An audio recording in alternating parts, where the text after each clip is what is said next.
residents saw fireworks. We're all watching this show online that's being put together, on the fly. It's being put together with very little money, with no excuses.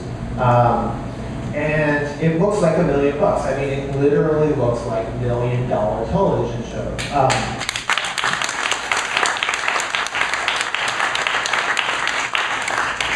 But there are cracks.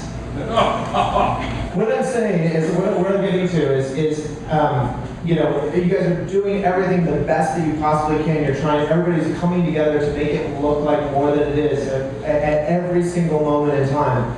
Is there ever a point that you get to when you're like, that's good enough?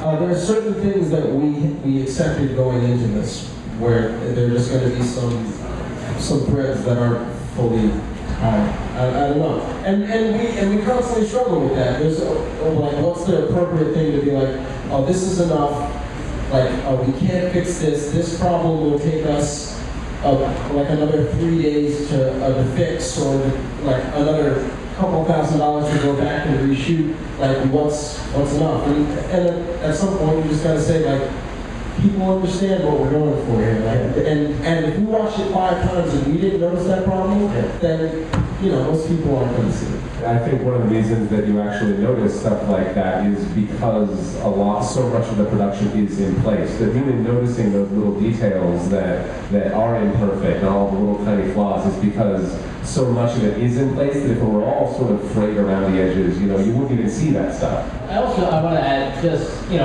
things like the rug and the socks, perhaps you do at times have to say, that's enough. But, my experience with these guys, what they've never ever said, that's good enough with is storytelling. And that carries through no matter what. Whatever needs to be done to make that clear and to carry that through for us as actors and for the audience as well, they'll never sort of change that. One thing, there's a lot of things that I look at since I was there and saw how it's happening that I'm just amazed by that. Hopefully you can't tell. I mean, for instance, I don't think I'm revealing any secrets. The scene where Yuri's in the hospital bed is actually 2 scenes. Alex had to go back to Russia because of visa issues. So we very quickly just shot his side of those scenes. And then we didn't shoot the other angles until like, what was it, a month later? At least 2. Yeah, so we had one side of the conversation, 2 months later the other side of the conversation, and watching it tonight, I couldn't tell. It looked like we were all in the same room. So they pulled off some cool stuff. I mean, the season was always intended to be a certain amount of episodes. We only had enough money to do a certain amount of time.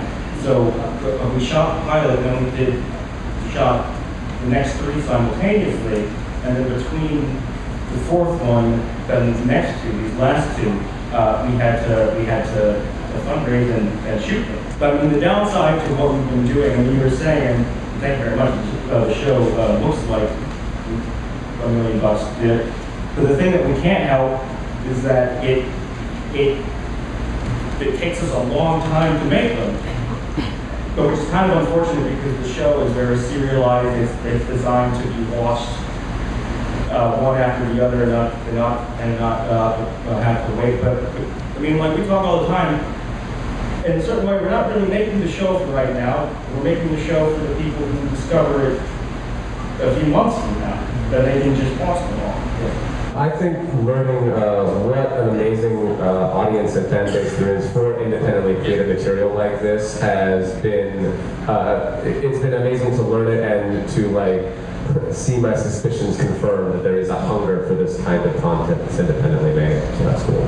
I think I've learned a lot about, this is the first time I've done any project on camera that's been this extensive, with multiple episodes and a character that has a whole story arc. And I guess what I've learned is allowing the shape of it to be informed by the other actors and the director and all the people involved in the production. Because it's certainly, I'm very proud of how it all turned out, but it's certainly not what I imagined when I first read the script. So allowing that influence in and allowing the character to just develop based on what's going on around it. To be cast in a pilot is just like, well, pilot is a pilot, and to be asked to come back and do it again and to continually challenge myself.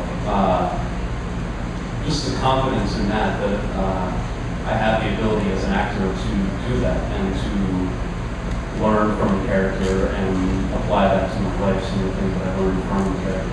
to be honest, he's gonna shoot me. I didn't learn anything. But what I did relearn, though, is that once you get involved with a good project, with really good people, not just talented people, but just decent human beings, how much you're willing to put in your stuff to make it all fly. As an actor, this is the first time I had an opportunity to play a character multiple times, in a recurring kind of a manner.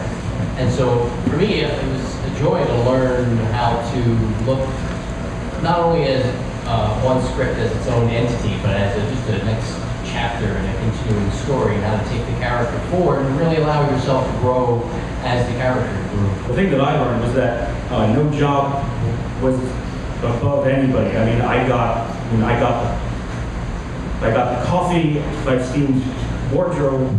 I was this close to doing makeup one day. The biggest thing I've learned is if you're willing to put your faith in your friends and your family, they'll carry you along a long way.